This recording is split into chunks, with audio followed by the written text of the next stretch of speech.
He's here.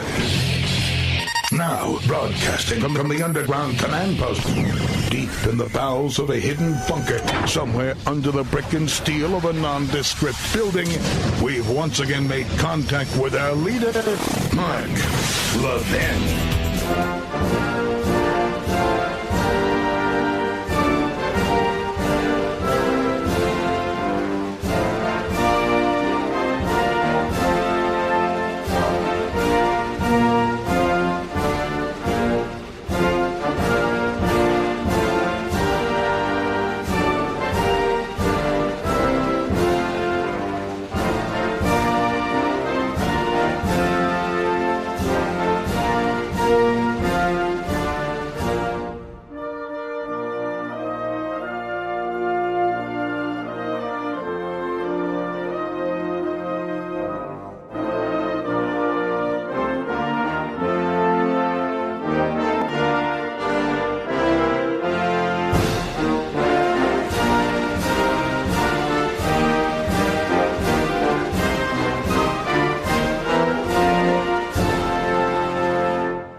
America, Mark Levin here. Our number, 877-381-3811, 877-381-3811. I have a little message for the media, for Biden, for the Democrat Party. Little message for the Islamonazis like Hamas, Hezbollah, the Iranian regime. Israel is not going to do less than we in the United States would do and have done for their own survival. They're not going to. This constant pressure by the West, particularly led by Biden, Blinken, and other sellouts and appeasers, is clearly anti-Semitic. No other nation on the face of the earth that's fighting for its survival has been asked to have a humanitarian ceasefire, quote unquote, as its military personnel is in harm's way conducting an operation, complex, so that the enemy can rearm, so that the enemy can regroup. To demand that the Israeli military do what our military would never do, the European military would never do, no military would ever do, is outrageous and unconscionable. Were we feeding territories conquered and controlled by the Taliban during the 21 years that we were there? Of course not. We should learn from our own mistakes rather than trying to project them onto other countries. We went into Iraq. We lost a lot of men, and a lot of them lost their arms, their eyes, parts of their heads, their legs, because we wouldn't fight to win. We refused to take on Iran. And so our soldiers suffered badly. And we sent a message to Iran that they can outlast us. And they can do whatever they want. And they can build whatever they want. That we're not going to stop them. Israel's not only fighting their enemies. Those enemies are our enemies. Hamas, Hezbollah, Iran, the Muslim Brotherhood, Islamic Jihad. They've killed thousands of American citizens and thousands of American soldiers. And they are trying to fight a war as we do not anymore, and as apparently we will not anymore. They want to defeat Hamas. They want to obliterate Hamas. What is this humanitarian ceasefire stuff? Have you ever heard of that phrase in any other context than in the last 3.5 weeks? Did we have any talk about humanitarian ceasefires during the Civil War, during the Revolutionary War, during World War I, during World War II, during the Vietnam War, during the Korean War? Humanitarian ceasefire, it's a war. They're trying to defeat the enemy. Defeat the enemy. Enough of their people have died under presidents of both parties who've insisted on, quote unquote, the equivalent of humanitarian ceasefire. And Hamas and Hezbollah and Iran and all the other yabba dabbas, they understand the Democrat Party / Western mentality, and they exploit it. And they exploit it. The Israelis, pray to God, are going to ignore Biden. They're going to ignore Blinken. Oh, publicly, they'll pat them on the head, thank them for everything. But behind the scenes, they must do what they must do. And if Hezbollah and Iran want to open a second and a third front, then Israel has the weapons to deal with that too. And they have the ultimate weapon. We used the ultimate weapon twice. Those bombs were built for Germany. But it turned out it was Japan that wouldn't surrender. And American lives, red-blooded American lives. We had lost enough lives. World War II. Hundreds of thousands of lives. And Japan wouldn't surrender. Then we fought at Okinawa. And people don't know, on that little island, south of Japan, Okinawa, we, our Marines, suffered the greatest casualties in any battle in American history. The Marines did. Any of their battles in our history, that was the most costly. Not Iwo Jima, not Guam, not the Solomon Islands, Okinawa. And enough was enough. All throughout World War II, civilians were targeted. They were targeted by the Axis powers. They were targeted by the alliance. As well as manufacturing sites and military sites, of course. But if you don't take the heart out of the enemy doesn't die. Harry Truman, after he dropped the first atomic bomb, they weren't sure it would work. They were thrilled when it did. They only had another one. The Emperor of Japan, much like a religious figure, he offered a partial surrender with conditions. Truman said no, unconditional surrender, and they wouldn't do it. 2 or 3 days later, they dropped the second bomb. They had none left. They prayed to God it would work. And it did. And Japan surrendered unconditionally.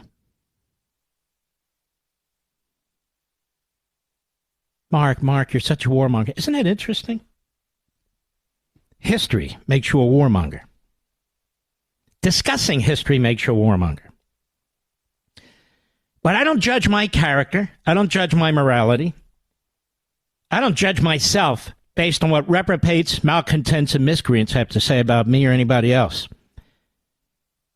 The swine are in the mud, right where they belong, with Hamas, the Hamas Nazis. And they have more in common with the Hamas Nazis than with people fighting for their liberty. Civilized people who believe in humanity and life. A humanitarian ceasefire? That's the phrase now. Humanitarian to whom? The Israelis? The Israeli soldiers? Those are citizen soldiers. Israel is mostly citizen soldiers. Humanitarian ceasefire for whom? Oh, the Palestinians. Oh, the Egyptians won't let them out. The Egyptians won't take any. The Jordanians, and I can go through the other 22 Arab countries, they won't take them. But a humanitarian ceasefire, where we know the Hamas Nazis steal the food, steal the medicine, steal the fuel. They know it. But they want to do it anyway. Why? Because those aren't, honestly, American lives in Gaza, so Biden says it. Well, some of them are Americans, some of them are dual citizens. Those aren't French lives. Those aren't British lives who are fighting. Those are the Israelis, the Jews. So sure, we should have a humanitarian ceasefire. You should never use the word humanitarian in the same sentence as Hamas. Not in the same sentence. And Joe Biden. Let me be clear. Let me be clear. So the Hamas Nazi-loving propagandists in the media and their little websites, the George Soroses and the Charles Koch crowd, let me be as clear as I know how. And I've already said it, but let me say it again. Joe Biden has blood on his hands. So does Blinken. So does Sullivan. They all do. So does Malley. That humanitarian ceasefire, I guess that goes along with the humanitarian rearming of the Islamonazi regime in Tehran that slaughters its own people, its own little girls. Humanitarian ceasefire, I guess that goes along with the humanitarian aid to the Palestinians. They use it for terrorism. Humanitarian ceasefire. In other words, Joe Biden is pushing appeasement in stages. I was thinking about this. Appeasement in stages is appeasement. Appeasement in stages is appeasement. The Israelis would do well to pat Joe on the head, to go through these 7.5-hour Ivy League-type meetings with Blinken and do what the hell they need to do regardless. I'll be right back. Mark Levin.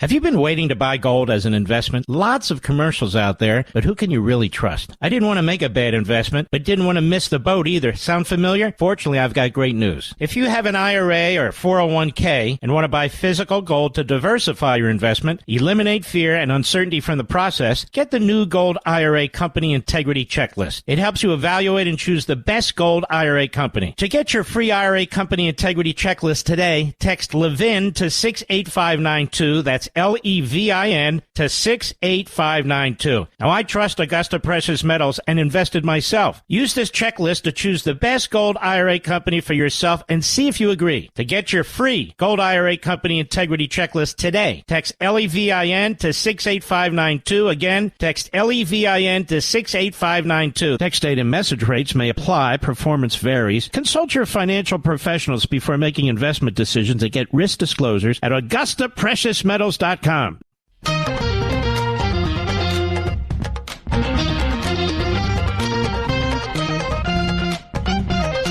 have 5 minutes in this segment, so it's going to take me a little longer. I'm going to start in this segment and then carry it over the bottom. But I think one of the reasons you listen to this program is because you get perspective and context through American history. How many of you have heard of the Battle of or the Siege of Vicksburg? Vicksburg, an American city. The American Battlefield Trust has a very nice commentary on it.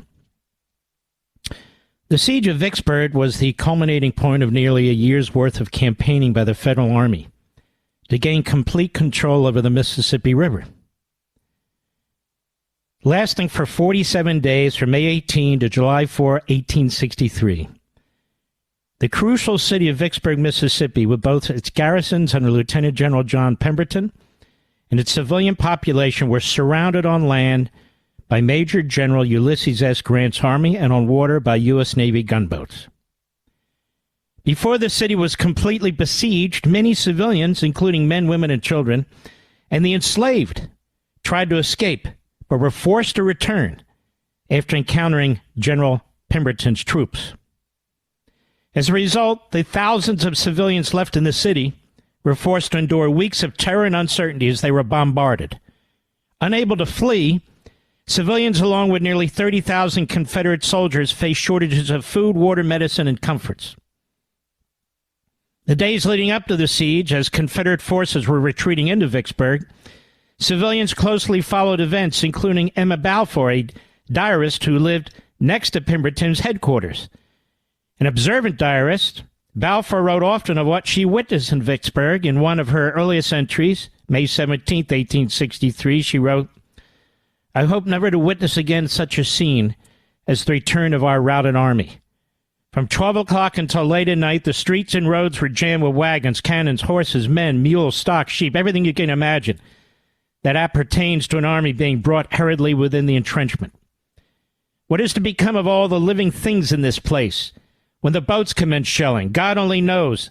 Shut out as entrapped, no ingress or egress, no way in or out, are thousands of women and children who have all fled to Vicksburg for safety. Then all the mules and horses belonging to the department and all the stocks of all kinds of 15 or 20 miles around. Her husband thinks human life will be endangered by the stampede amongst these creatures when terror seizes them, for I fear we have no provider to feed them for long." She was right. Soon shelling of the city began, and finding food and water as well as safe shelter became a primary concern for those trapped inside. In order to gain protection from the constant shelling on the city and its surrounding forts, soldiers and refugees buried themselves into the ground, creating caves, human caves to live in. The landscape of Vicksburg, rising from the Mississippi River, is a steep rise with firm soil, making it easy to dig into the hillside without the fear of cave-ins, though escape tunnels sometimes connected family caves in case of a rare cave-in.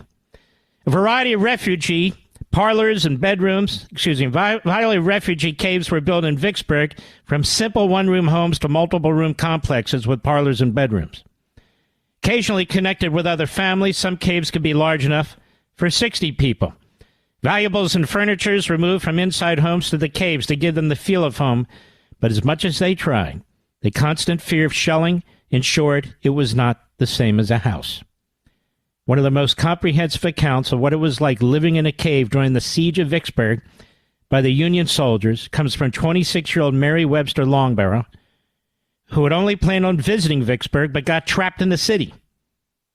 She wrote of her experiences in my cave life in Vicksburg, and in her letters of trial and travel, she wrote not only of the building of the cave, but what it was like to live inside, and I'm going to continue this after the break. Ulysses S. Grant, with the full support of Abraham Lincoln, surrounded Vicksburg, a major hub for supply to the Confederacy Army, choked it off, bombarded it from the Mississippi and from the land, starved the people, wouldn't let them in or out until they surrendered.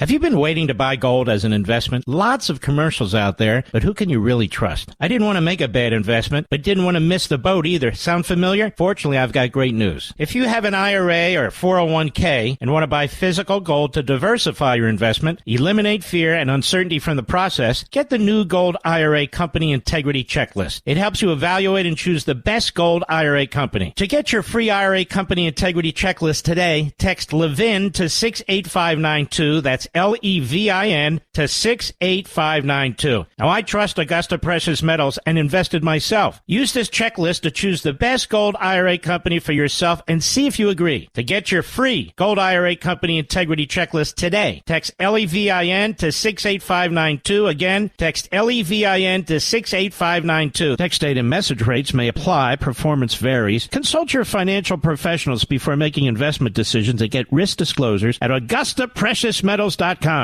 It's your daily adult dosage of the Constitution. The Mark Levin Show. Call him now at 877-381-3811. So I want to get back to Vicksburg, American fighting American. Vicksburg, Mississippi was crucial. On the Mississippi was a crucial hub for the Confederacy. And Ulysses S. Grant, General Grant, knew that if he could take Vicksburg, eventually the Confederacy would fall. Because they needed the Mississippi as a supply chain. And it was in a very difficult position.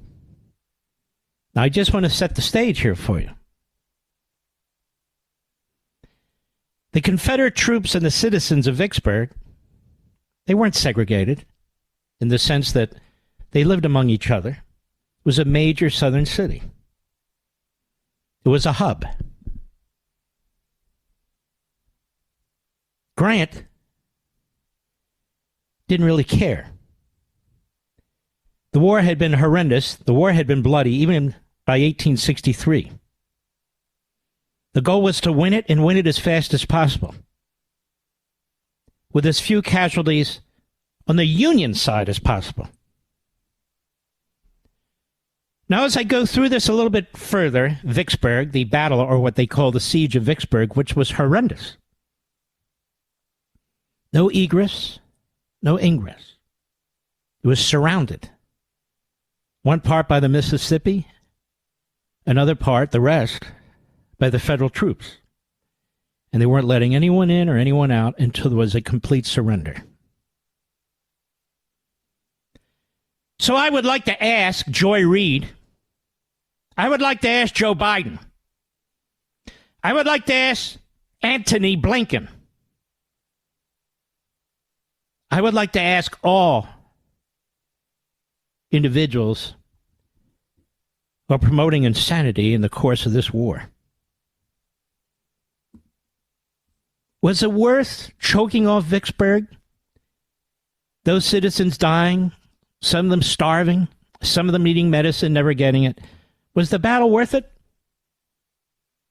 There were two things at stake: saving the Union and ending slavery. Was it worth it? Over 700,000 casualties in the Civil War to save the Union and end slavery. Was that worth it? Or should there have been a humanitarian ceasefire while General Grant is bombing the hell out of Vicksburg from land and sea, refusing to let anybody out? It's not like the Egyptians on their own who won't let the Palestinians out. Grant said no. Citizen and warrior alike, we're surrounding the city, we're choking it off, we're going to bomb it into oblivion unless you surrender. This war has to end, and it has to end on our terms. Was it worth saving the Union and ending slavery? Well, is it worth to the Jews saving their lives and saving their country? Are they no less of a people? Lincoln and Grant would never agree to a two-state solution. That's what it was all about. Two states? Two countries? No way. Living side by side in peace? No way.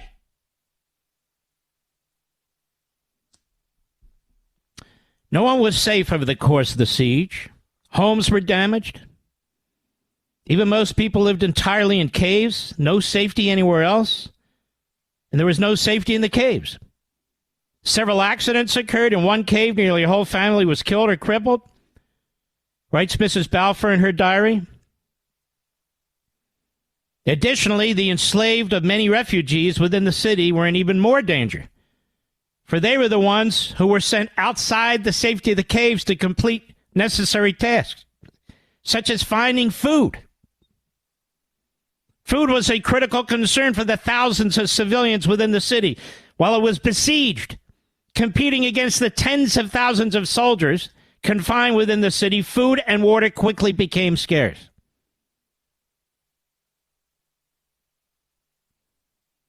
Another diarist goes by the name of Martha. By July 3rd, Martha's still making daily runs to the market for Miller, the Miller family. But the food available changed, writing in her diary that Martha says rats are hanging dressed in the market sale with mule meat. They're killing the mules, they're killing the dogs, they're killing the cats, they're killing the rats. They're starving to death. They're starving to death. Independence Day proved to be a bittersweet holiday for the citizens of Vicksburg. When the siege ended on July 4th, 1863, General Pendleton surrendered to Grant, and thousands of Union soldiers moved in to occupy the city. Longborough, the diarist, wrote, I felt a strange unrest. The quiet of the day was so unnatural. I walked up and down the cave until, well, morning returned. The day was extremely warm. He came with a violent headache. This is one of the men. He told me that the federal troops had acted splendidly. They were stationed opposite the place where the Confederate troops marched up and stacked their arms. They seemed to feel sorry for the poor fellows who defended the place for such a long time. As non-combatants emerged from their caves, malnourished and exhausted, they displayed a wide range of emotions. Enslaved African Americans found emancipation from slavery after the city fell to the U.S. Army. Many white residents remained defiant in the occupation. Margaret Lord, a wife to a local minister serving in the Mississippi Regiment in the Confederate Army, refused aid from a Union soldier.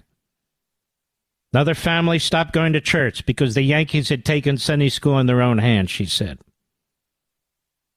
Many Vicksburg residents remained defiant of the occupation, forcing General McPherson to issue General Order No. 52 on December 27th, decreeing, quote, that any individual who insulted or showed disrespect for the president, government, or flag of the United States, or toward any officer or soldier, would be subject to fine, imprisonment, or banishment.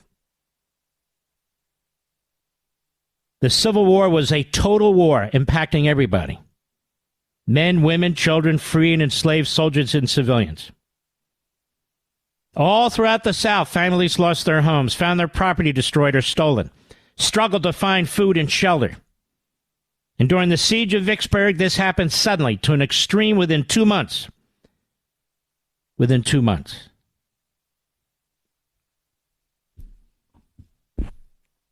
Now, if saving our union and ending slavery were noble purposes, and sure as hell were, then why do we expect less of the Israelis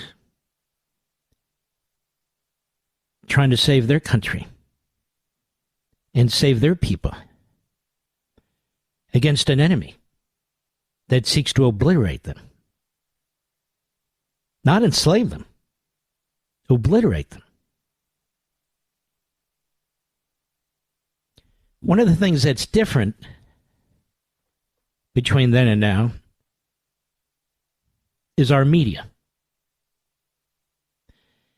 MSNBC is largely a pro-Hamas Nazi propaganda operation. Prior to that, they were an anti-American propaganda operation. Even the Republican reprobates they have on that network are a particularly cringeworthy and swarmy type, whether it's Scarboro or Wallace or their ilk. The Benedict Arnolds of freedom, the Constitution, and yes, the Republican Party all have a home on MSNBC as they do on CNN.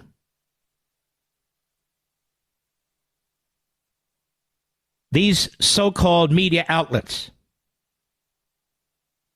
are today, as I speak, advancing the cause of the enemy, Israel's enemy and our enemy.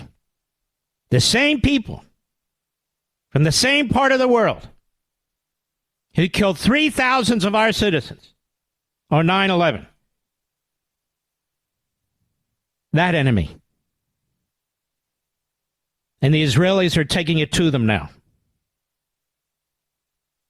And Biden's telling them, slow down, humanitarian ceasefire. There's nothing humanitarian about stopping the destruction of Hamas. Nothing. The phraseology is repulsive. The constant lectures to the Israelis is obnoxious, unconscionable. I want you to listen. I believe it's cut 6, Mr. Producer, to Joy Reid. Is that right? Cut 11. This is Joy Reid on MSNBC. Go ahead. Well, why don't the people in Gaza just turn over Hamas militants to the Israelis? Okay. How do you propose they do that? Hamas is the de facto government in Gaza, and they're the ones with the guns. The leaders of Hamas aren't even in Gaza. And if they were, if you were a teenager living in an open-air prison, getting bombed day and night. Stop right there. Listen to her language. It's the Hamas language. Why is Gaza an open-air prison? It was never Palestinian territory. The Israelis gave it to them. So why is it an open-air prison?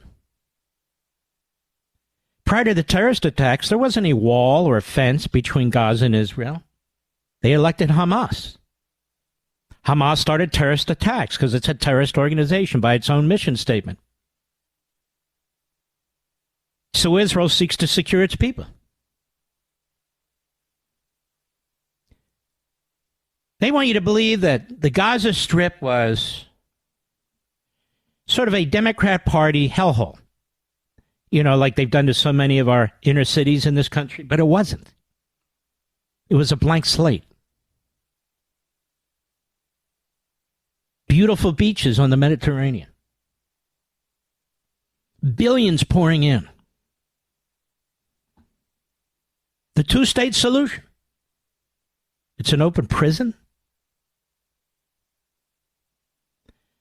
Joy Reid uses racist, anti-Semitic language. She should not be on TV. She should not be anywhere near a broadcast studio, radio, TV, or otherwise. She's a racist. She's a Jew hater. She's an American hater, and she's a Marxist. And she gets a platform because Comcast, which owns NBC and MSNBC, gives her a platform. And it is amazing to me, I'll say it yet again, that you have hosts there like the Scarboroughs who do not resign in protest, despite the fact that their colleague is an anti-Semite and a racist, despite the fact that their colleague is regurgitating Hamas talking points. Instead, today they attack Netanyahu. They're out of their minds. They're out of their minds. Go ahead. And Mexican police kicked in the door and raided your house anytime they wanted and turned off the water and cut off your food. What are you going to do? Side with them? You notice Help this? them while you're dying? Stop, please. You notice this? She's basically comparing the Israelis to the Nazis. They kicked in the doors. You know, it's an amazing thing. Is this not urban warfare? Does not Hamas thrive? At least they think they do in urban warfare. Did not one of the Hamas leaders say, it's not our job to protect the citizens in the caves. Those are for our fighters. And yet MSNBC continues to have a host for the enemy. I'll say it. A host for the Middle East terrorists. A host for the anti-Semite bigots on our college campuses. A host for anti-white racism day in and day out. Joy Reid, with her own history. Her own history as a homophobic, as an anti-Semite and a racist, online for the whole world to see. She's a primetime spot. Primetime spot. She's worse than Tokyo Rose. Tokyo Rose was Japanese during World War II. She's part of the enemy within. The enemy within. I'm sure she believes, as I do, that the Battle of Vicksburg was a righteous battle, as ugly as it was, to save the Union and end slavery. That was the goal. But she doesn't feel that way about the Jews in Israel. Why? Because she's an anti-Semitic Marxist. That's why. And MSNBC, NBC, and Comcast are okay with it. I'll be right back. Mark Levin.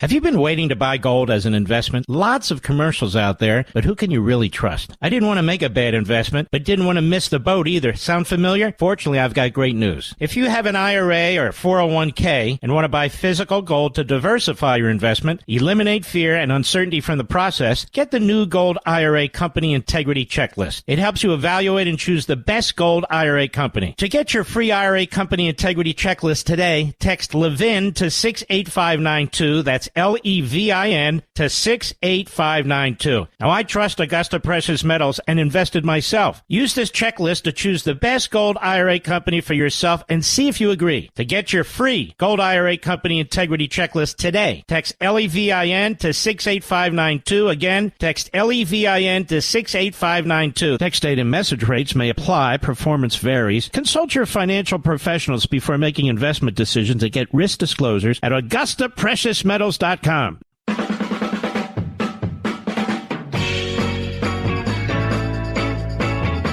According to the National Park Service, the distinguished Civil War historian James McPherson, a real historian, not like the phony Biden historians, McPherson estimates that there were 50,000 civilian deaths during the Civil War. And he further concluded that the overall mortality rate for the South exceeded that of any country in World War I. And all but the region between the Rhine and the Volga in World War II. The civilian deaths were enormous. Almost 10% of all those died in the Civil War were civilians. Not all, but perhaps a majority of whom were in the South. Was that worth it? Joy Reid, was that worth it? There were no pauses for humanitarian ceasefires, not once. Not once. Was Lincoln a war criminal? Grant a war criminal? I'm just curious. Was slavery worth it? The end of slavery worth it? The answer is yes. For Israel, is Israel's survival worth it? Not according to Joy Reid, not according to the Biden administration, not according to Democrats and media types and activists and college students and professors all over the place. No. Israel's survival is not worth it. And that's the difference. That's a problem. I shall return. This segment of the podcast is exclusively sponsored by Pure Talk. Pure Talk offers great coverage and can save your family money on your wireless bill every single month. Go to puretalk.com to find the plan that's right for you. Thank you again for listening, and thank you so much for this sponsorship, Pure Talk. He's here. He's here. Now, broadcasting from the underground command post, deep in the bowels of a hidden bunker, somewhere under the brick and steel of a nondescript building, we've once again made contact with our leader, Mark Levin. Hello, America. Mark Levin here. Our number, 877-381-3811, 877-381-3811. Before we get started on more, I want to talk to you folks, our big family here. My book was released on September 19th. September 19th. It's been on the New York Times bestseller list every week since. The first week it was number 1. Then it was number 3. Then it was number 5. Number 8. I want you to know a couple of things. When I talk about a police state, censorship, lack of free speech, the New York Times and Barnes & Noble, we get the sales figures. We know what the sales figures are. The New York Times prides itself on its list. And yet the New York Times lies over and over and over again about its list. Why does it list books higher than other books when those other books don't even come close to the sales numbers of books they're putting in front? You see, they waited, they say, for independent bookstores. But beyond that, it's a secret process they're not going to tell us. I guess they're afraid it'll fall in enemy hands. But the vast majority of independent, so-called independent bookstores are liberal. Some important exceptions, like Bookends and so forth, but the vast majority are liberal. When my wife and I, Julie, were in Key West, we visited 3 of them. None of my books were there. I can't control these things. But Barnes & Noble has thousands of stores, and you've all been in them. And they lure you there with coffee and snacks and food. They lure you there with toys, kids' toys. It's a huge operation. Huge operation. And the word came down from corporate Barnes & Noble, we don't know who, that they are not to prominently display my book in any of their stores. And this has been going on for over a month and a half. And the latest, people send me this, is from a Barnes & Noble outside of Nashville, a conservative area. They're pushing the Elon Musk book. They're pushing the Cassidy Hutchinson book. Now they're pushing the whatever book. And you people are really patriots. You're warriors. You go in, where's Levin's book? And over again, where is the Democrat Party Hates America? And the staff act like they never heard of it before. So as bad as this New York Times list, because it is absolutely 100% corrupt, for me to be number 1 on that list means I have to oversell. I have to sell more than the person behind me by 30,000 books to offset their corruption. But for Barnes & Noble, the biggest of the big book outlets, and that's their job, that's their business, selling books, to take my book because they don't like the title and to hide it on the back shelves, or worse, to hide it in the storage areas where it never sees the light of day, is disgusting. And it's happened in store after store after store after store. When my book was number 1 on that New York Times bestseller list, they have the New York Times bestsellers. You know where they are. They're up front. And mine was supposed to be in the number 1 slot. Or even given the corruption of the New York Times, the number 3 slot, the number 5 slot, the number 8. It's never been anywhere. Anywhere. Because it's called the Democrat Party Hates America. It's never been anywhere in the front. When you have a number 1 book, you're supposed to put a poster in the front and so forth. It's never been in the front. Or you put a stack of my books in the front window. It's never been in the front window. People send me video. They send me pictures of these stores. And I've had it. I've absolutely had it. So don't go there anymore. This is what they think of you.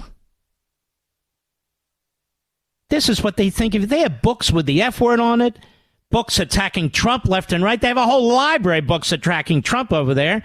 Attacking Republicans and conservatives and talk radio and blah, blah, blah. My book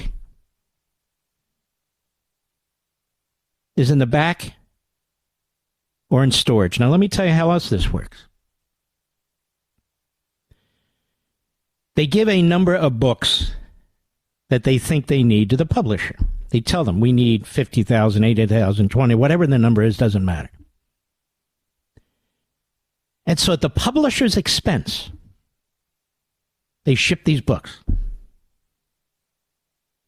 to all these outlets. Barnes & Noble has several thousand of outlets.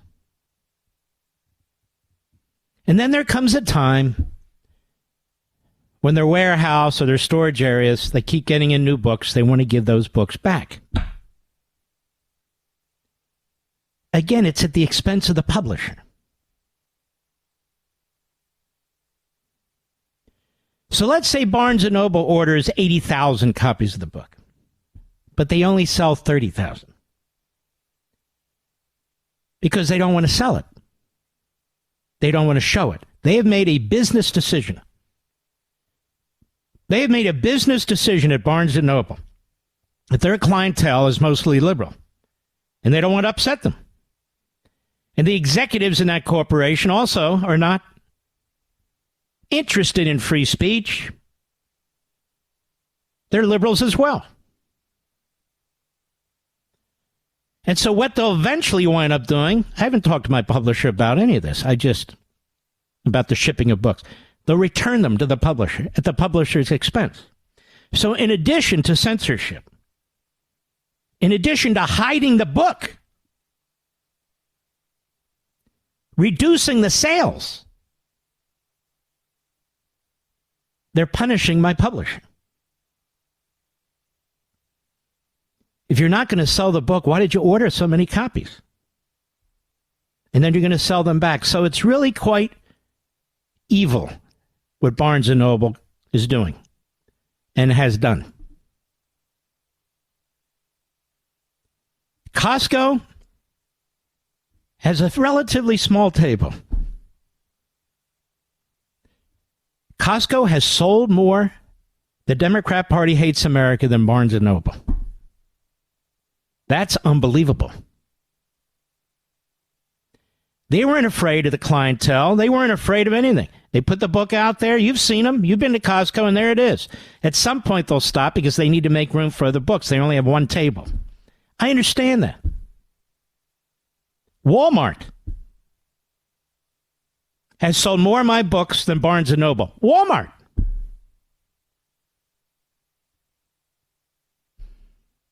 Think about that. I'm just telling you how corrupt this is.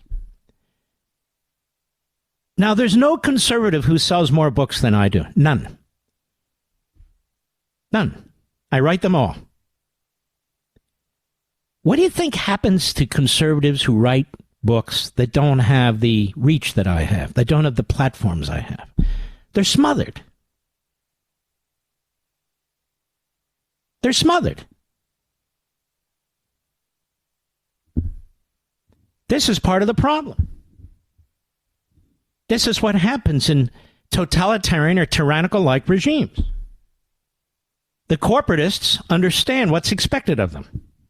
They're not going to put a book up front, no matter how many copies it sells, no thanks to them, called The Democrat Party Hates America. If I wrote a book, or some leftist did, The Republican Party Hates America, it'd be all over the place.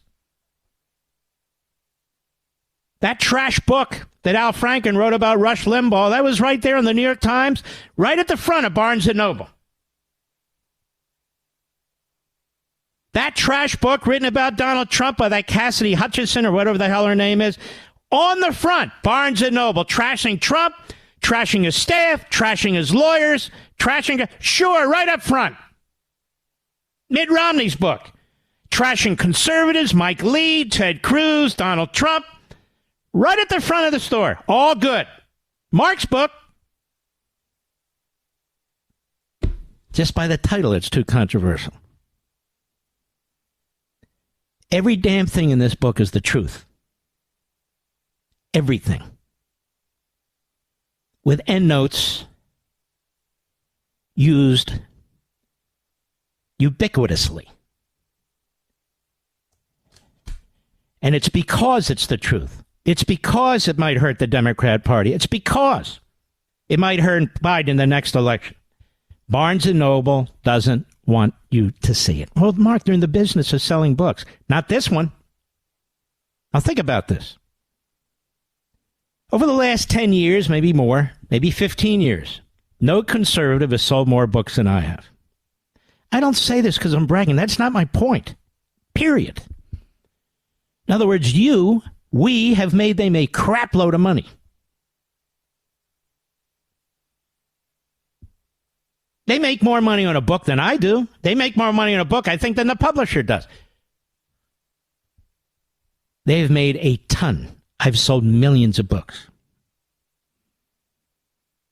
Think about the people who haven't sold millions of books, who want to write a book, who are conservatives, who want to get issues out there, and how they're treated.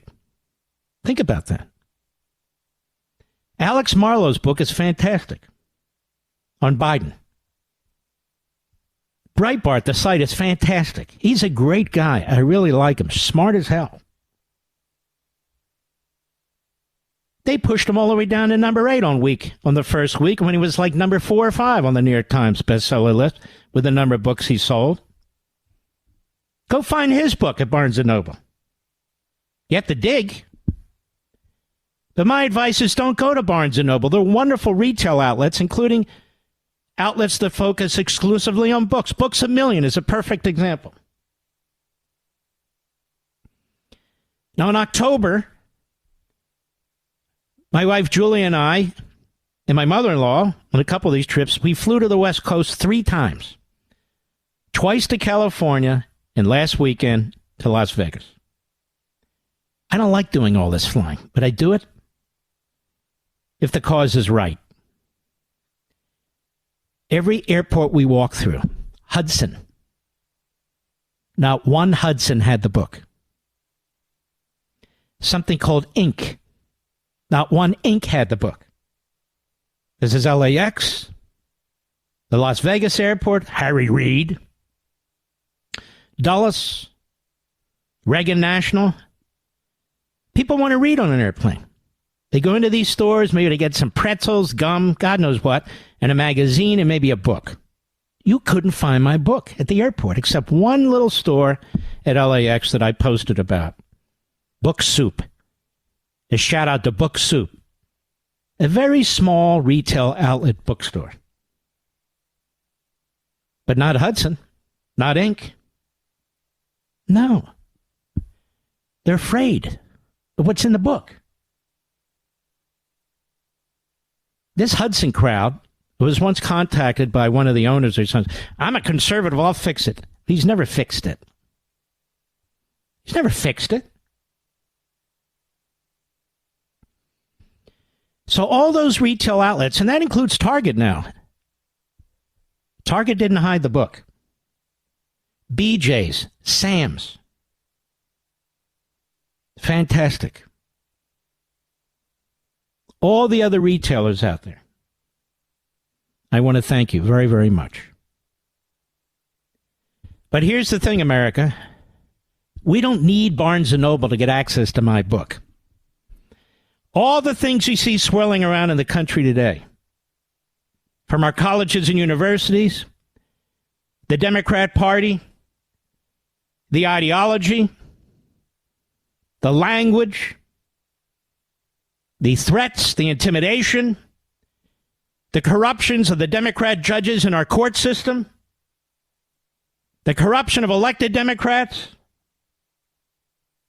it's all in the book in ways that you've never seen before in your life, period. So those of you who want to get a copy, don't go to Barnes & Noble. We got one email that said they said we can order it. Order it from Barnes & Noble? But there it is, sitting on Amazon at almost 45% off. You have Thanksgiving, Christmas, Hanukkah coming. Every one of these other retail outlets have the book. And it's available to you. Don't let Barnes & Noble turn you off, or anybody else for that matter. I firmly believe, or I wouldn't spend this amount of time on it, that this book, it's a coincidence, God knows, came out at exactly when it should have come out. I'll be right back. Mark Levin.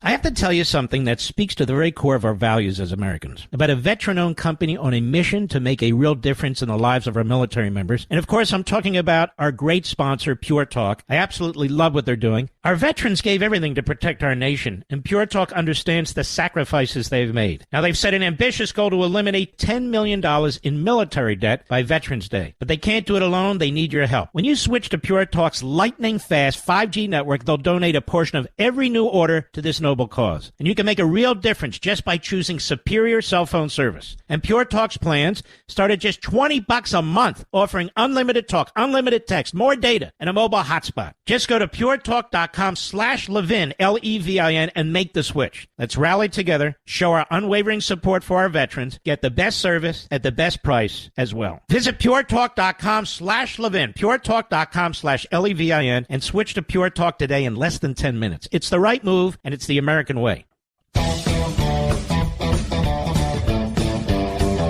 There's an individual who I don't know, Jexitusa, if that is their name.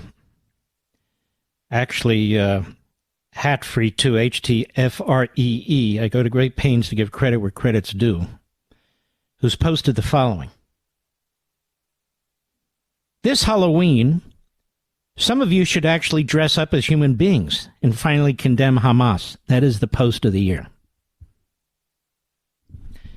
I want to show you what a sleazeball Joe Biden is, how he really doesn't care for human life. And I don't just mean on his radical abortion views. I don't just mean the open border where fentanyl is flowing in and killing 100,000 Americans a year.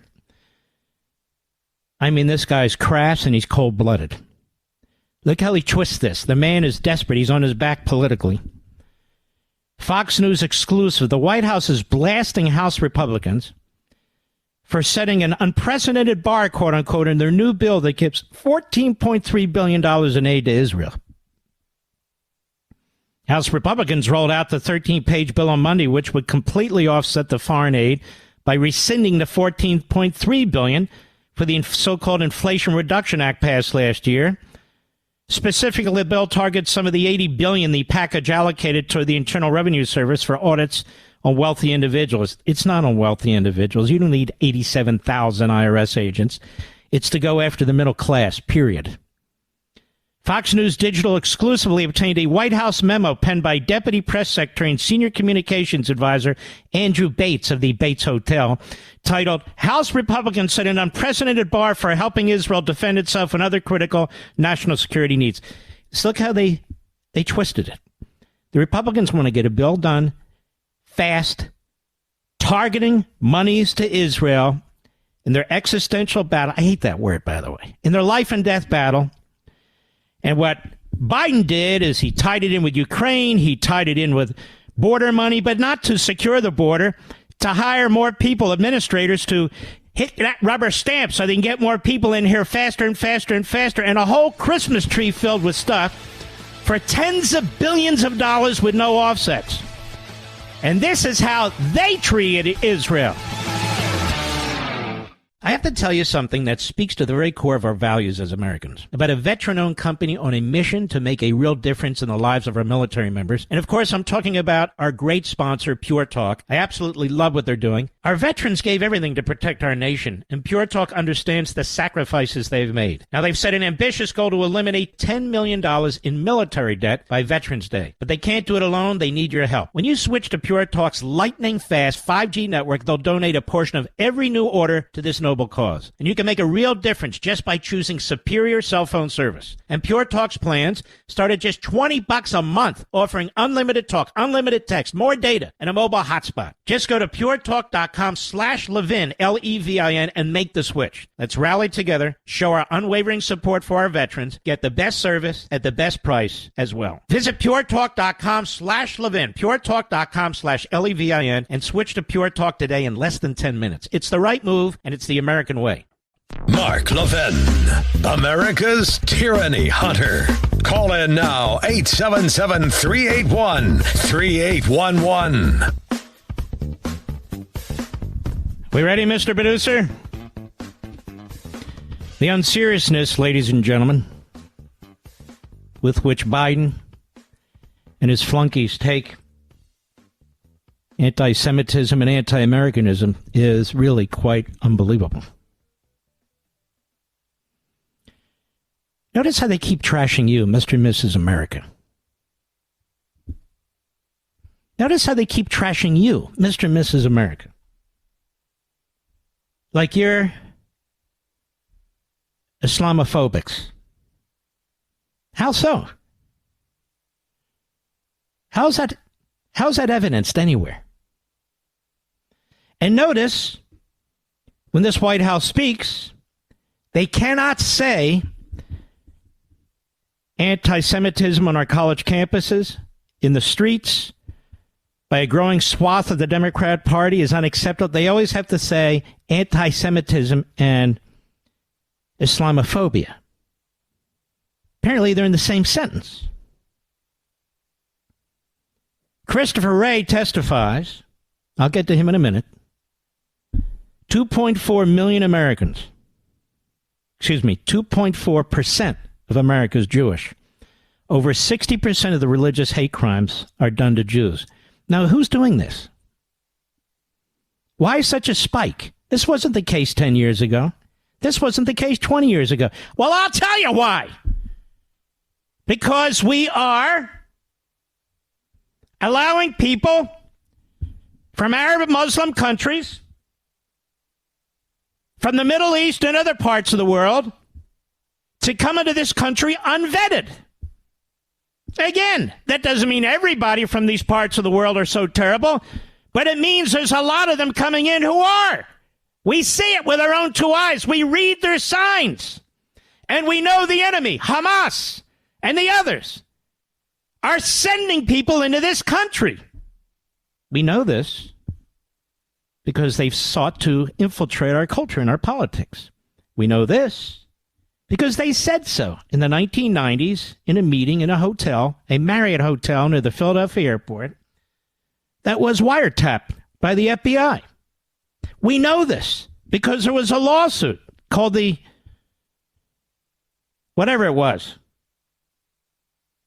the lawsuit that was brought about the financing of all this. The Holy Land Foundation. My mind is a little slow, but there we go. I'm not making this up. I have a question for you. Other than me, who else has said any of this? Nobody. Andrea Mitchell, why won't she tell you the truth? Jake Tapper, why won't he tell you the truth? Frickin' Frack, Sacco and Vanzetti, a.k.a. Scarboro and Scarborough, why won't they tell you the truth? Why are they always attacking Netanyahu? What, they don't like a strong Jew? Is that it? Is that why they keep attacking Netanyahu? They want Jews as victims? I'm starting to think that's where Scarborough's coming from. Because he's obsessed. But seriously, how come they don't mention any of this? How come they don't mention George Soros and Charles Koch? Why don't they mention where their money goes? The Quincy Institute. It's more like the Alger Hiss Institute, if you ask me. But what do I know? Why haven't they talked about Malley, Robert Malley, the Marxist, pro-Hamas, pro-Iranian envoy of Obama and Biden to the Islamonazi regime in Tehran? How much time have they taken on that story? None. Zero. And then Biden has the gall to tell Republicans in the House that they're setting a bar high to get the Israelis money when it is Biden who's attached every Christmas tree ornament that he can think of, on that package? Oh, good Lord. We've got to defeat these people in the next election, or we're done. We've got to defeat these people. The colleges and universities are overrun. The Democrat Party has destroyed our cities. The Democrat Party has destroyed our media. The Democrat Party has destroyed our border. The Democrat Party is destroying Israel. By the way, friend of mine, dear friend, we'll call her Helly. She came up with a new term, Mr. Producer. Jews exiting the Democrat Party. She said, let's call it Jexit. Jexit. Jexit. Let's hope that's the case. Let's hope that's the case. But there aren't enough Jews in this country to make a difference, quite frankly. Our numbers are way too small. And so when you have open borders, when you have an immigration policy that doesn't base its standard on importing individuals who support our country, that used to be the standard, by the way. You would have allegiance to this country. Not anymore. If you hate the country, get to the front of the line. If there is a line, otherwise you sneak right across the border. Our country's being destroyed. And I will tell you, I hinted at this the other evening, why the attacks on Benjamin Netanyahu. The New York Times and Thomas Friedman, who's a putz, Blinken, Sullivan, and that mob, Biden, Obama, and that mob, and I can go on and on. They were supporting a coup attempt against Netanyahu. Like Trump, they were trying to put him in prison.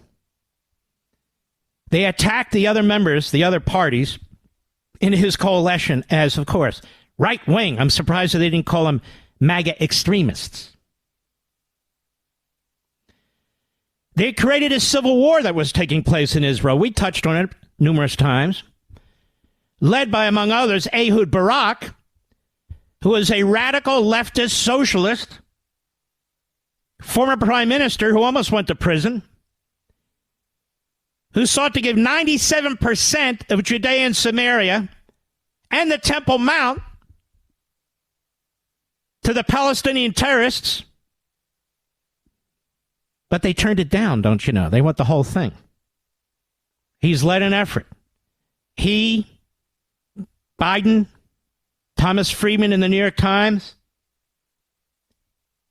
anti-Semites, self-hating Jews, the whole crowd to topple Netanyahu.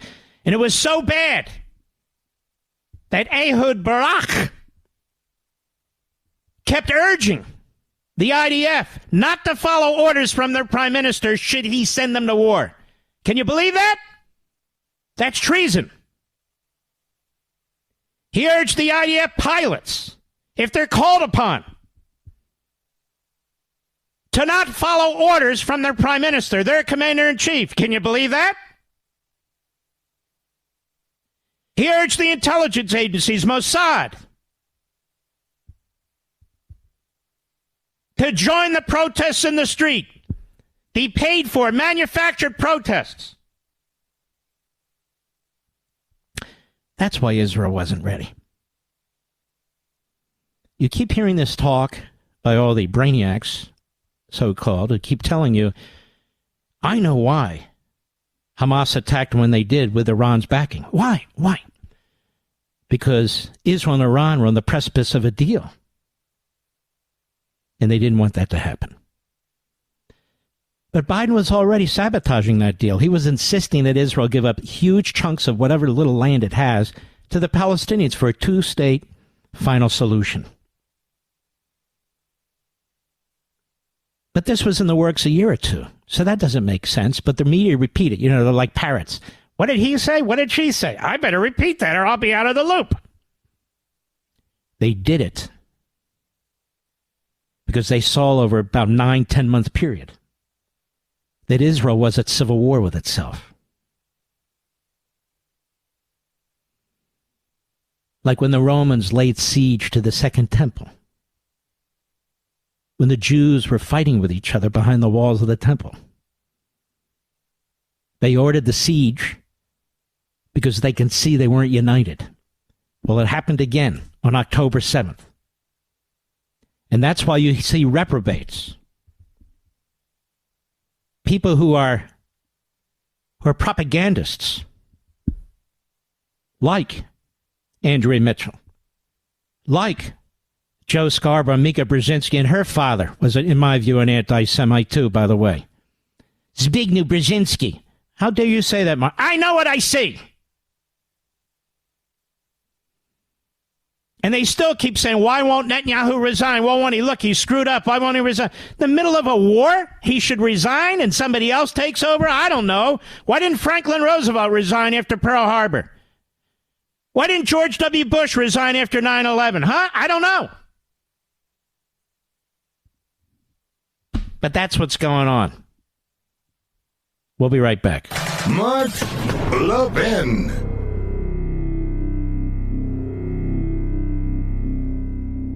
I have to tell you something that speaks to the very core of our values as Americans. About a veteran-owned company on a mission to make a real difference in the lives of our military members. And of course, I'm talking about our great sponsor, Pure Talk. I absolutely love what they're doing. Our veterans gave everything to protect our nation, and Pure Talk understands the sacrifices they've made. Now, they've set an ambitious goal to eliminate $10 million in military debt by Veterans Day. But they can't do it alone. They need your help. When you switch to Pure Talk's lightning-fast 5G network, they'll donate a portion of every new order to this noble cause. And you can make a real difference just by choosing superior cell phone service. And Pure Talk's plans start at just $20 a month, offering unlimited talk, unlimited text, more data, and a mobile hotspot. Just go to puretalk.com/Levin, Levin, and make the switch. Let's rally together, show our unwavering support for our veterans, get the best service at the best price as well. Visit puretalk.com/Levin, puretalk.com/Levin, and switch to Pure Talk today in less than 10 minutes. It's the right move, and it's the American way.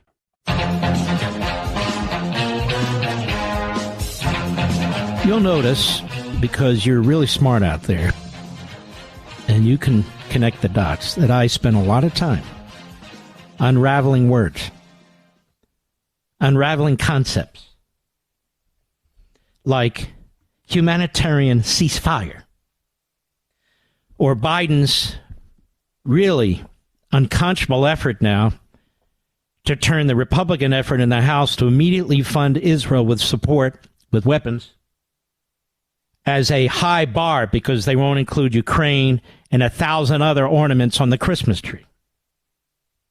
And yet it is Biden, by doing what he's doing, has placed a roadblock in front of that aid. It's Biden who placed no road fronts, no roadblocks in front of Iran and the $70 billion that they get because he won't enforce the oil restrictions. It's Biden who gave $6 billion just recently to the Iranians, no strings attached. Biden gave hundreds of millions of dollars to Hamas through UNRWA, the UN. Biden gave hundreds of millions of dollars to the Palestinian Authority, violating the Taylor Force Act. No strings attached. And yet it's the Republicans in the House. So he says, hey, you're making it very difficult to get the funds that Israel needs to defend itself because you won't agree to my massive new spending bill that's not offset by a damn thing. So what is this? It's what totalitarian regimes do. Chapter 4 of my book, The Democrat Party Hates America. Chapter and verse. That's what it's all about. And that's what's happening. It's an authoritarian practice, widely exists in the United States. Changing the meaning of words, changing values, changing belief systems, changing arguments. It's exactly what Biden's doing, right out of Chapter 4.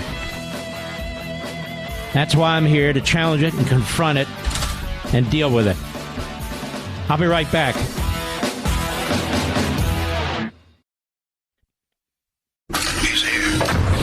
He's here. Now, broadcasting Broadcasting from the underground command post, deep in the bowels of a hidden bunker, somewhere under the brick and steel of a nondescript building, we've once again made contact with our leader, Mark Levin. Hello, America. Mark Levin here. Our number, 877-381-3811, 877-381-3811. We'll actually be taking some calls this evening.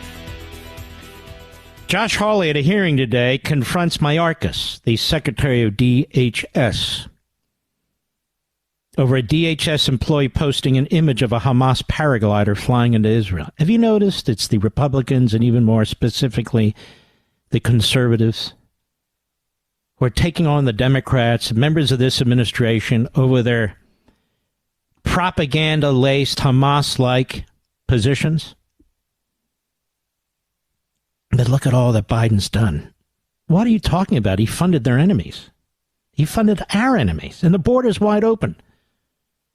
Cut one, go. This is a paraglider, a Hamas paraglider, depicted here with a machine gun flying into Israel. She posted it under her online alias with the celebratory Free Palestine. Mr. Secretary, what's going on here? Is this typical of people who work at DHS? This is an asylum and immigration officer who is posting these, frankly, pro-genocidal slogans and images on the day that Israelis are being slaughtered in their beds. What have you done about this? 4 things I'd like to say to you. Number one, your question to suggest that that is emblematic of the men and women. Stop a second. Stop. You see how sick this is? This SOB gets on his high horse. You're suggesting that the people at DHS, he made no such suggestion. This self-righteous bullcrap for the appeasers of the enemy is sickening. Sickening. This is all the Democrat Party has. This is it. And this is what totalitarian regimes do. They take reality and they turn it into a fiction. Go ahead. The Department of Homeland Security is despicable. I'm sorry. What have you done? This person works for the Department of Homeland Security. Have you fired her? That was one of 4 answers. Have you fired her? One. Have you fired her? Don't come to this hearing room when Israel has been invaded and Jewish students are barricaded in libraries in this country and cannot be escorted out because they are threatened for their lives. You have employees who are celebrating genocide, and you are saying it's despicable for me to ask the question? This is the piece of crap that has the border wide open and tells you it's secure. These people hate our country. Hate it. Cut 2, go. What about people who say things like, on October the 7th, F Israel, I'm cleaning up the language here, F Israel, the government and its military, are you ready for your downfall? People who say things like F Israel and any Jew who supports Israel. May your conscience haunt your dreams until your last breath. Palestine will be free one day. F apartheid Israel and is any Israeli. This is pretty extreme rhetoric, don't you think? Stop. Have you noticed, America, who's coming to the defense of civilization? Who's coming to the defense of Israel and the Jews? How can you be a Jew and a Democrat today? I just want to know. How is it even possible? The Democrats on the committee aren't raising these questions. The Democrats on the committee aren't admonishing this man for employees under his watch. I don't care if there's 1, 2, or 1,001. That's his job. Are they not concerned? Where are the Democrats? Where's Schumer? Schumer gets up there like he's davening all the time. He's attacking the Republicans in the House. He's attacking the Republicans in the House of Representatives. Do you know there are 2 Jewish Republicans in the House of Representatives? That's it. And Schumer is the majority leader for the Democrats in the Senate. He's Jewish. And the non-Jews in the House of Representatives, the Republicans, are trying to do more to protect Israel than the Jewish Democrat majority leader in the Senate. Sickening. That's why I say people listening to this show aren't just your righteous Gentiles. God bless you. Because you know good from evil and right from wrong. Moral. Honest people. Go ahead. I do, and I think there is a distinction between espousing or endorsing terrorist ideology and speech that is odious, that does not rise to that level. Fair enough. This person works for you. Our government's filled with this filth. And I want to say what I've been saying here on Fox and on Blaze. All these anti-Semites are Democrats. They all vote Democrat if they vote at all. They're all Democrats. Universities, professors, Democrats. Media types, Democrats. Joe Biden, who funded the enemy, funded them. Democrat. Amazing. Now we have Mayorkas at the hearing today. Cut 4, go. In September, the Department of Homeland Security published the 2024 Homeland Threat Assessment, laying out the most direct, pressing threats to our security. Already, in the weeks since the assessment was published, the world has changed. Hamas terrorists horrifically attacked thousands of innocent men, women, and children in Israel on October 7th, brutally murdering, wounding, and taking hostages of all ages.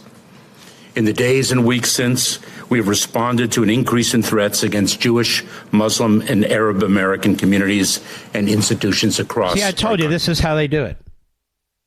They have a problem. Their base is filled with anti-Semites. Filled with them. Filled with Hamas-loving voters and supporters. And this is how they deal with it. They create ambiguity. Ambiguity. Arabs in this country aren't being threatened in any systemic or ubiquitous way. Muslims in this country aren't being threatened in any systemic or ubiquitous way. CARE puts out 3 times more hate something or other. CARE is a Hamas front group. They've yet to put out a statement apologizing to what happened on October 7th. And they have their media types like Joy Reid. And their media types like Joe Scarboro, who diverts attention to Netanyahu in the middle of all this. MSNBC is probably the #1 pro-Hamas propaganda operation in the country. There are a lot of close number 2s, don't get me wrong, but MSNBC leads the pack. And not a single person has resigned from that network in protest. Not one. Because they must agree with it. They must agree with it. If Fox were a pro-Hamas network, I'd be out of there in 30 seconds. Nobody would have to explain it to me. But I'm proud of their coverage. And yet these people must be proud of what's going on MSNBC. You know, people say, how could people have been silent in the 1930s and 40s? Well, turn on your TV to MSNBC and CNN and see it. See the silence. Even worse. See the propaganda of the enemy. See it. And see when it comes to media outlets that are not cable, networks, newspapers, radio. How could people be silent? Even worse. How can they defend it? Ron Johnson is a great American. And he has Mayorkas in his sights at this hearing today. And I want you to listen to this. Cut 5, go. Many people has this administration let in by encountering, processing, dispersing, or that have come in as a known or unknown Godaway? Approximately. I don't need an exact number. So what do we got? Senator, let me say. I need numbers. Again, don't filibuster me. How many people has this administration led into the country? Let me say at the outset that our job would be a lot easier if the broken immigration system was No, fixed. Mr. Secretary, I want a number. God. How many people have you led into this country? I should also okay, I'll give you the number. It's about 6 million. Our broken immigration system. This is like the arsonist burning down a building and say our broken fire department. Is this serious? These people have destroyed whatever immigration system we had. Everybody knows it. Even the mayor of New York knows it. Everybody knows it. And they fall back on comprehensive immigration reform? So the arsonist is blaming the fire department? Sick. And look, he wouldn't give an answer. So Johnson gave him the answer for him. 6 million. Here's Christopher Wray being questioned by Denang Blumenthal. Cut 6, go. What has now increased is the greater possibility of one of these foreign terrorist organizations directing an attack. Well, let me ask you a question, America. A foreign organization directing an attack in America. Good old America. Now, who would that be? Would that be the Israelis who are prepared to direct attack against America? No.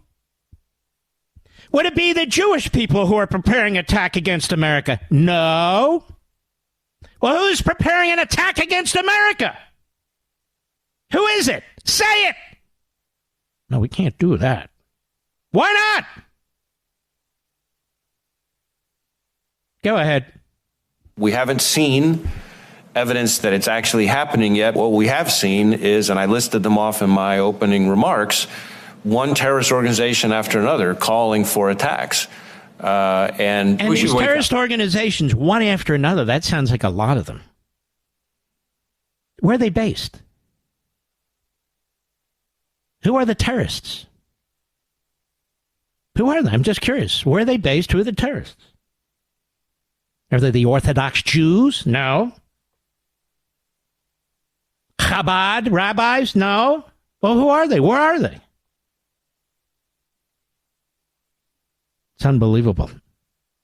It's just sickening. Absolutely unbelievable. Go ahead. It is a time to be concerned. We are in a dangerous period. So is the FBI able to track all threats and prevent these individuals from conducting an attack on U.S. soil? I couldn't say that we were able to detect all individuals. The people that we know about, as Secretary Rumsfeld used to say, the known, we're quite good at together with our partners. But it is the unknown that I worry about quite a bit. The unknown that you worry about, that the idiot sitting right next to you at DHS says if we only had comprehensive immigration reform. I don't even know what that means. Do you? These people destroy our country, then they throw out these shibboleths. That's probably too big of a word for the left-wing kooks out there. Go ahead. That we do not have either individual foreign terrorists or terror cells affiliated with foreign groups currently This is not Blumenthal, by the way. This is Rick Scott, who is a great senator. Go ahead. States. Well, we're not tracking that, but again, I point back to what it is. The gaps in our intelligence are real, and it's something that we have concerns about. So, Director Reid, so what would you say right now to the American public? Because like in my state, I've got a significant Jewish population. They're scared to go to synagogue, Chabad. They're scared to send their kids to day schools. So, but it's not just them. It's, other individuals, like my daughters called me and said, should they be sending their kids to school? What would you tell Americans right now about the threat today as compared to before? This is not a time for panic, but it is a time for vigilance. We shouldn't stop conducting our daily lives, going to schools, houses of worship, and so forth. Shut up, you idiot. You're the guy with the Ewan. Where's that clown attorney general, by the way? We've committed more resources to the investigation of the January 6th paraders and protesters than anything else in our country. In fact, it's the biggest investigation in the history of the FBI. MAGA extremists. Peter Doocy really nailed the spokesidiot for the idiot. She wouldn't even call Hamas extremists or the people marching in the streets for Hamas extremists, but she has no problem with extreme MAGA, extreme MAGA. That's what I mean about the totalitarian vocabulary propaganda that is Biden and the Democrat Party. Go ahead. But we should be vigilant. You often hear the expression, if you see something, say something. I see something, and I'll say something. The border's wide open, moron.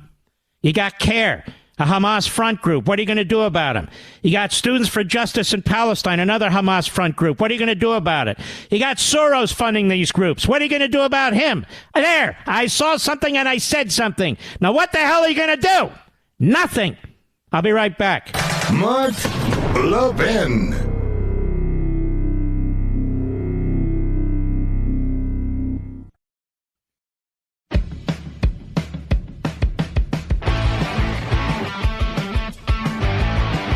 The Democrats, Biden, they hate Netanyahu. They treated him like they don't treat anybody else who runs a state, country, duly elected.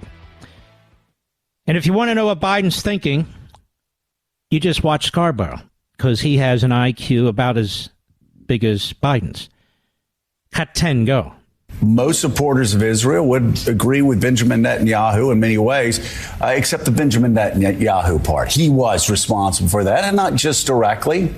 By Israel sleeping and the defense forces sleeping and him obsessing over wars against the courts. Now, keep in mind, Scarboro has no idea what happened. None. No idea. He's an idiot. But he has literally no idea what's happened. And here they're in the middle of a war. I guess Scarboro would have been on some crap network when we were hit at Pearl Harbor, trashing FDR. Of course not. I guess he would have been trashing George W. Bush on 9/11. Of course not. But Scarboro has an animus, a real animus towards strong Jewish leaders like Netanyahu, as did his wife and did his wife's father, Brzezinski, as did Jimmy Carter. So that's where his mind is right now. And so he's telling you that Netanyahu was asleep at the wheel. Netanyahu was obsessed with his court proceedings. Netanyahu was this, Netanyahu was that. But he'll never tell his audience about what was actually taking place in Israel. Never. Because he's a jackass. He's on that network. He's there with pro-Hamas individuals who spew their anti-Semitism, their racism, their bigotry every night. And he's not going to resign. Where is he going to go? Can't go to Congress. Fox wanted nothing to do with him. He and his missus failed at radio. What are they going to do? So he sells his soul, such as it is. And his 17 IQ doesn't say anything interesting or profound or historical. Just regurgitates what he hears somewhere else, mostly by Joy Reid. I'll be right back. Mark Levin, the thunder on the right. Call in now, 877-381-3811. Islamophobia. Just to reiterate what I said last night, but I don't want to repeat the whole thing. There is Islamophobia. It's violent, it's genocidal, and it exists in the Middle East. It exists in communist China. That's where it exists. It exists in Muslim and Arab countries. It exists with Palestinians. Hamas, the Palestinian Authority, all Islamophobic. Saudi Arabia, Jordan, Egypt. You look at these Arab/Muslim countries, they have slaughtered more Muslims than we can even count. They're always at each other's throats, slaughtering each other. Who's a Sunni, who's a Shiite, who's a this, who's a that. Islamophobia. This group CARE. Islamophobia. They promote Hamas. They are created by Hamas. They're Islamophobic. Are they not? Yes, they are. As are the other front groups for terrorists. The other front groups for terrorists. I was watching a local MSLSD channel. I think it was in Florida, but it may have been in Las Vegas. The days are kind of mixing up. And the anchor cited CARE. CARE says that, it was MSNBC. CARE says that 3 times increase in Islamophobic whatever. What the hell are these fools talking about? It's a sad fact that this is done to try and create a moral equivalency between terrorists and people who believe in humanity and life. The organization CARE should be fully investigated by the FBI and the Internal Revenue Service. It should be eliminated as a functioning organization, a front group for Hamas. Its members should be investigated, that is, its senior members, in its various regional offices, and its Washington office, to see if they have links, and many do, to organizations that are promoting terrorism. And these individuals, if they're here on a visa, or if they're not here illegally, should be immediately deported back to Gaza. Their real home, right? Removed. I've been talking about defunding these colleges and universities. Those of you who read American Marxism, it's right there, one of my proposals. Now more than ever. I've heard one Republican governor stand up and say, this is what we need to do, DeSantis. I've heard others say it too, but he's actually a governor and he's trying to do it. When DeSantis fights the culture wars, Nikki Haley attacks him. When DeSantis said no immigrants into the United States, not from the Palestinian Authority, not from the Gaza Strip, because their culture is different and because they've been brainwashed to hate Americans and hate Jews, Nikki Haley denounced him. Then she reversed course. I'm just telling you the truth. When I was at the Republican Jewish Coalition, I watched Tim Scott gave a fabulous speech. I watched Governor DeSantis gave a fabulous speech. Nikki Haley's up there attacking Trump. I walked out.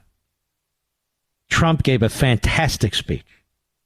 Chris Christie is all over the media, salivating. Of course, he salivates all the time. You know, he's looking for a chicken leg or Hershey chocolate bar. But no, he's salivating because he can't wait for Donald Trump to be thrown in prison in violation of one of these unconstitutional gag orders. Who the hell wants a guy like that as the nominee for the Republican Party? Nobody. Nobody wants him. Chris Christie can't get stopped at a stop sign unless he's trashing Trump, and then they bring him in. CNN, MSNBC, a couple of the hosts on Fox, they bring him into the newspaper. Well, we want to hear what Chris has to say. Why? He's an irrelevancy because he's a Republican that trashes Republicans. That's why. That's why. He's sort of the Matt Gaetz of the rhinos. May I say that, Mr. Producer? The Matt Gaetz of the rhinos. Throws a turd in a swimming pool. No, I shouldn't use that. In his case, it's something I don't want to even imagine, to be honest with you. But that's what's going on there. Let's take a few calls. I said I would, therefore I will, and I should. Let's see. I'm pulling them up. Let us go. James, Odessa, Texas, Sirius Satellite. James, how are you, sir? I'm blessed. God bless you. Go right ahead. Yeah, I'm blessed. Yeah, I was listening earlier, and they were mentioning these threats that they are aware of. Aren't those threats considered crime? Yeah, you mean the FBI? Yeah, I don't know. The guy's not transparent at all, so we don't even know what the hell he's talking about exactly. But you don't get anything more than a headline from him, Christopher Wray's, a disaster he needs to go to.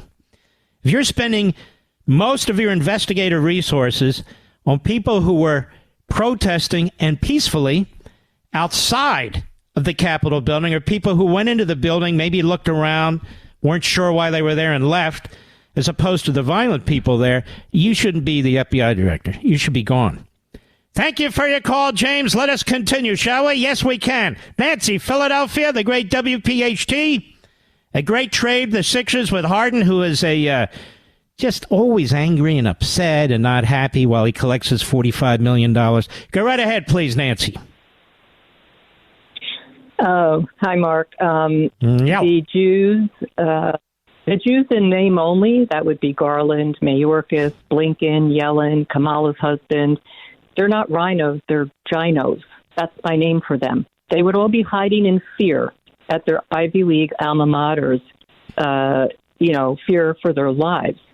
But I wanted to tell you that when I called Comcast here in Philly, where they are headquarters, and I wanted to complain, which I did, about the programming, the anti-Semitic and the bigoted programming on NBC and MSNBC, here's what their executive offices told me. Well, we're not in charge of the programming on those shows. We just provide the means by which they can put their shows liars. on the air. Of course, if it were the Klansmen, they'd pull them, and they should. But here we're dealing with Hamas Nazis and many of their vocal supporters, directly or ambiguously, and Comcast does nothing. Let me suggest to you folks, if you have a Comcast cable line, you ought to think about it. You ought to think hard about it. Thank you, Nancy. God bless you, my friend. Philadelphia, my hometown. Let's go to Michael or Mikkel, Spring Lake, Iowa, the great KILR. How are you? I am great, Mark. It's actually Mickle. I was close. Yes, yeah, like a lot of people. Yes, go right ahead. So I had an interesting thought that when you were playing Joyless Reid's clip here a little while back, in the beginning of the show anyway, she made the comment about how, with the Palestinians, just taking back the government, how the government is Hamas, and they're the ones that have the guns. Well, It's interesting how when you disarm a population and the government is the ones that's got the guns, they can run roughshod over the population. That's a great point. Isn't that interesting? First of all, it's misapplied by her. But secondly, the general principle is that people should be armed. And she's such a moron, she doesn't even realize she said that. I'm sure Joe Scarboro picked up on it. All right, my friend, thank you for your call. Let's keep plowing ahead. Let's get another. Vince, Albuquerque, New Mexico, KKOB, the blowtorch station, and a wonderful affiliate there. Vince, go right ahead. Thank you for taking my call. Yes, sir. I'm a former Vietnam and Cambodia veteran, Special Forces. I got your book at Walmart. And I just, when I get done with the book, I'm going to pass it along to my pastor. Please. His church is getting pro-Jewish. Thank you. All right, my friend. You take care of yourself, and thank you for your service. God bless you. We'll be right back. Mark Levin.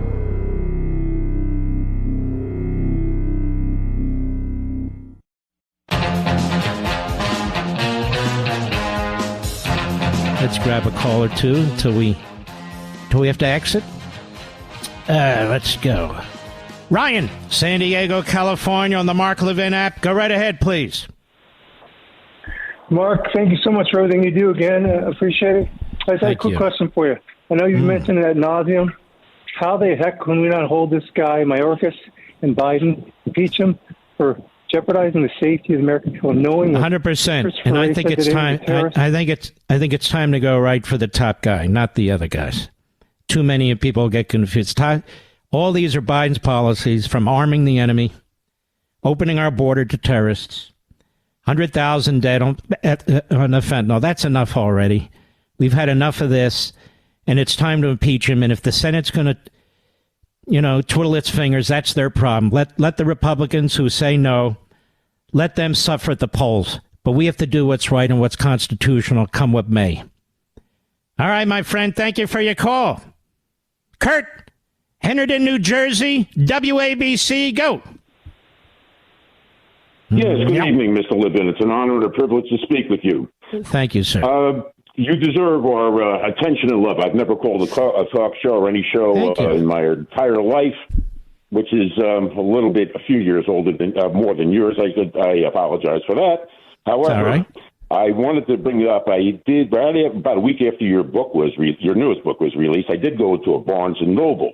It was in the store, however, not displayed out front. And I did find it on a shelf and took a few of them and walked back out to where the tables are this is a New Jersey store.